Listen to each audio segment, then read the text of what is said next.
भगवत कथा रसिक महानुभाव भक्तिमती देवियों, कैलाश पर्वत के कैलाश के शिखर पर समासीन भगवान शंकर पार्वती जी की भगवती पार्वती की जिज्ञासाओं के उत्तर में जब राम कथा प्रारंभ करते हैं तो उन्होंने दो अनोखी सी बातें कही।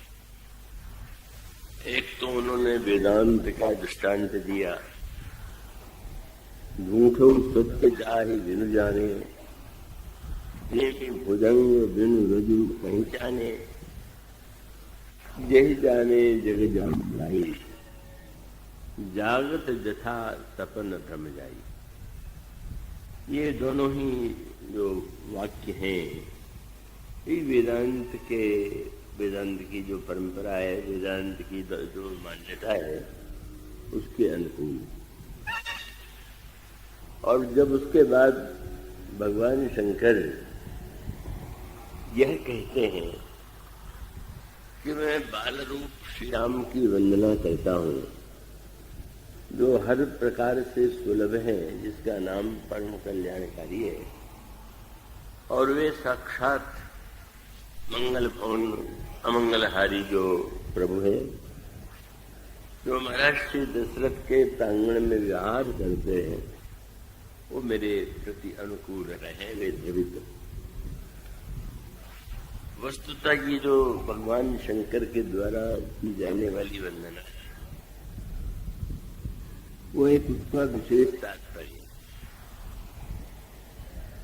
का वस्तुतः संसार में व्यक्ति की जो प्रवृत्तियां होती हैं उनमें परस्पर एक प्रकार का विरोध दिखाई देता है। तो रुचि में भिन्नता होना तो कोई आश्चर्यजनक नहीं है, पर अगर हम अपनी रुचि को ही श्रेष्ठ माने और दूसरे की रुचि को हम निकृष्ट सिद्ध करने का प्रयास करें, अपनी मान्यता को हम महत्व दें और दूसरे की मान्यता को सर्वथा तुच्छ सिद्ध करने का प्रयास करें, यह प्रवृत्ति दिखाई देती है। तो चाहे परिवार का संबंध हो और चाहे संप्रदायों का संबंध हो, परिवार जो है उसका आधार व्यवहार है और संप्रदायों का आधार परमार्थ है, और दोनों जगह ये प्रवृत्ति दिखाई देती है। परिवार में भी रुचि की भिन्नता को जब तक हम उसमें सामंजस्य और समन्वय न करें तब तक स्वाभाविक है कि परस्पर विरोध होगा। और वो जो परमार्थ तत्व है, जो विभिन्न संप्रदायों के द्वारा ईश्वर के विषय में जो कहा जाता है, तो उसमें जो भिन्नता दिखाई देती है,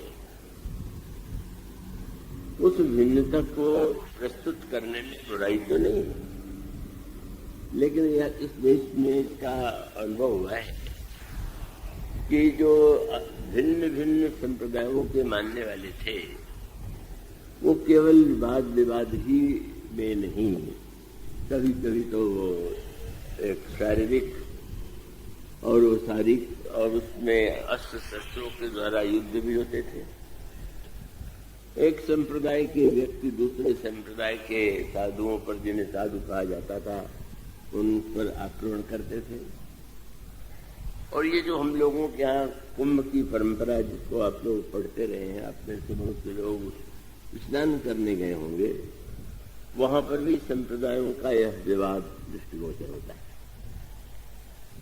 और उसका परिणाम भी बड़ा घातक होता है। तो अब उसका जो समन्वय श्री रामचरितमानस में प्रस्तुत किया गया है, उसको स्पष्ट करने के लिए गोस्वामी जी ने एक सूत्र यह दिया कि भगवान शंकर साक्षात भगवान है और वेदांत के आचार्य हैं, ये ज्ञान के परम प्रतिपादक हैं, और जो भुसुंडी जी महाराज हैं तो वे भक्त हैं,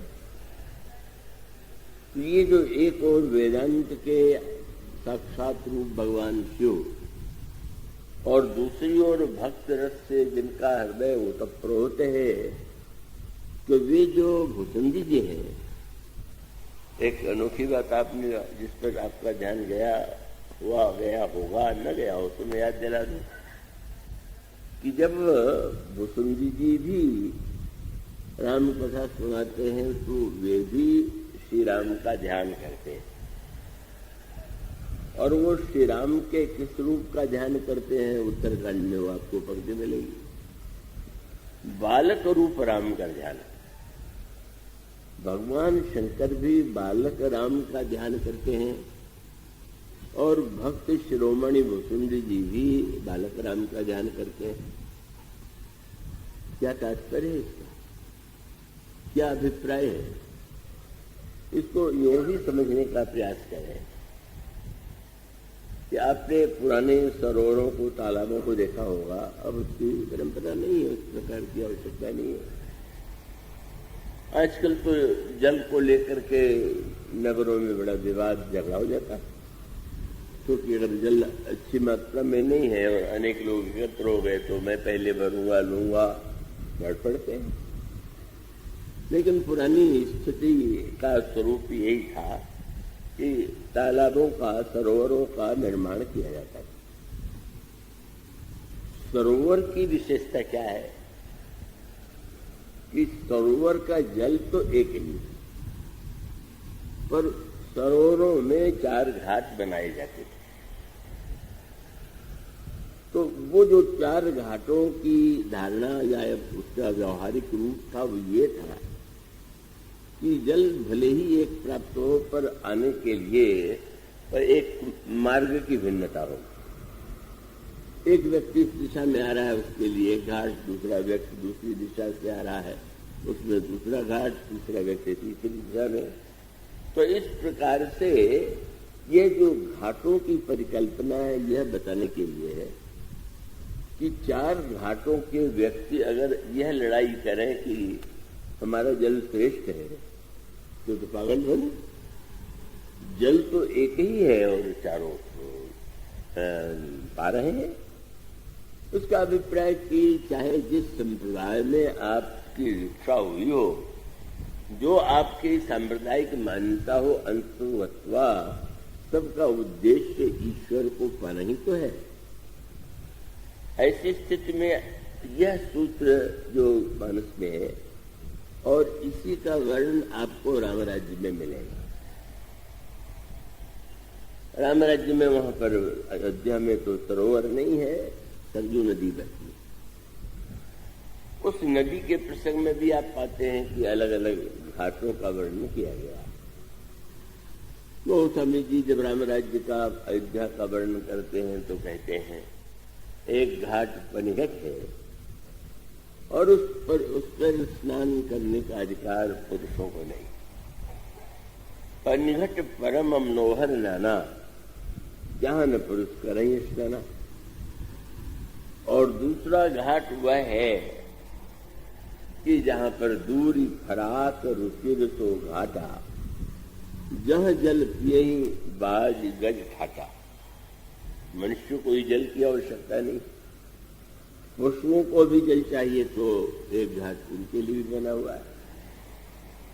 और एक घाट ऐसा बना हुआ है कि जिसके लिए गोस्वामी जी ने लिखा राजघाट सब्दिज सुंदर बर, उसका नाम राजघाट।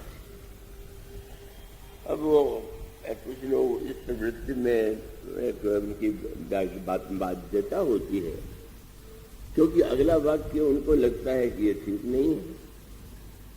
तो कई वो पढ़े तो उसका तो अर्थ बड़ा सरल है कि राजघाट सब विधि सुंदर बर, किसके स्नान के लिए है? बोले मज्जही जहां बरन चारु नर, जहां चारों वर्णों के लोग स्नान करते हैं। एक बड़े प्रसिद्ध विद्वान थे रामायण के, और उनकी धारणाएं थोड़ी बहुत अपने आप में अलग प्रकार की थी।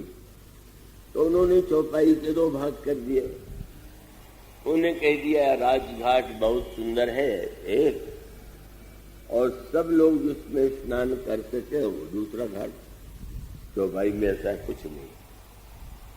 पर ये जो रामराज्य का राजघाट है वो अलग नहीं है कि उसमें केवल भगवान राम भरत लक्ष्मण शत्रुघ्न स्नान करें, और वो उसका नाम राजघाट है और उसमें स्नान करने का अधिकार यह भी नहीं कि किसी वर्ण के व्यक्ति उसमें स्नान करे, ब्राह्मण स्नान करे और अन्य लोग स्नान न करें।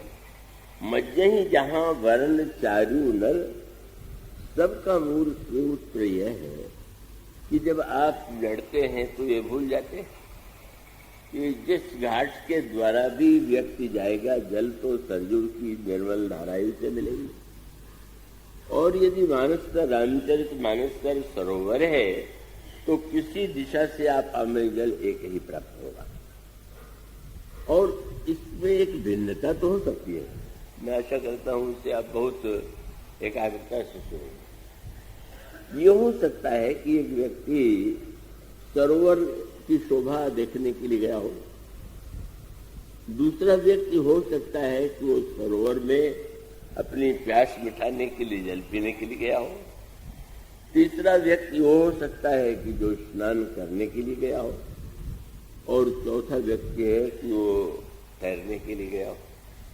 सबका मूल सूत्र यह है कि एक ही ईश्वर, एक ही ब्रह्म, उसको पाने के लिए अलग अलग घाटों संप्रदायों की कल्पना है, और सरयू की धारा में भी सभी के स्नान की एक ही घाट पर सबके लिए सुविधा है।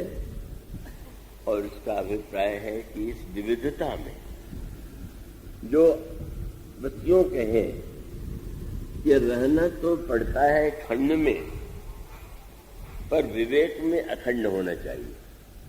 व्यवहार तो बिना खंड के नहीं चलेगा।